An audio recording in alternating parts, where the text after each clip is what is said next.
Super Smash Bros. Melee is without a doubt one of the most iconic fighting games of all time, with a legacy exceeding 15 years since the game's launch. Despite this growth, however, it's not always easy playing Super Smash Bros. Melee. You need the game, which can be expensive, a CRT for the truest experience, and of course, a GameCube controller, which can often get abused or need replacing. And on top of all that, there are still tons of Smash fans and players who think the competitive Melee scene is too obsessed and too serious. Well, luckily there's an item out there that not only gives you a more casual approach to Melee, but also lets you play the game without a CRT or GameCube controller. Introducing Super Smash Bros. Melee Battle Cards. This was a promo item that was released with a 2005 issue of the official Nintendo magazine of the UK, making it a licensed product. The cards themselves are housed in this nice brown colored cardboard box with the magazine's logo and game's box art on it. Upon opening them up, you'll be greeted with a full deck of 52 cards printed on pretty decent cardstock. 26 cards feature every character from the game, and another 26 that feature stages.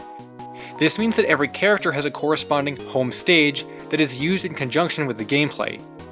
One of the coolest things about these cards is how original screenshots and poses were used for the artwork, meaning that actual effort went into them and it wasn't just someone copy-pasting assets. But of course, this is a card game based off of the highly popular video game, so we have to play it and see how it compares. I found a NeoSeeker thread from 2005 that displays the official rules as taken from the official Nintendo Magazine UK website.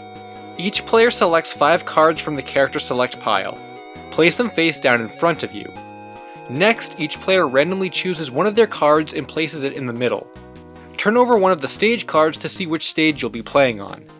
Each player says the number of the move they'd like to play.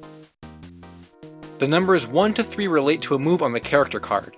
Up moves beat down moves beat left and right moves, and left and right moves beat up moves. Turn both character cards over and check which move you've chosen. The player who chose the dominant move wins the round. However, if the stage matches one of your characters, that character automatically wins the round, regardless of what move they performed. The winner is the player who gets the most cards after 5 rounds. If the round is tied, the cards carry over to the next game. And that's it.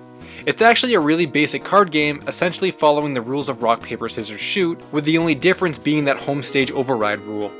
The concept of using Melee characters for a card game is fun, and I like the effort that was put into the design of the cards, but there's really nothing special about the game, unfortunately. If you want a copy of these cards for yourself so you can try out this high-energy game, they're not too hard to come by. Since they were a magazine giveaway, a lot of them exist and appear on the market occasionally. I've actually been wanting to make this video for a few months, but I didn't want to open my sealed copy, so I had to wait for a used one to surface. Prices vary, but I got my sealed one for $40 and I've seen used sets as low as $10.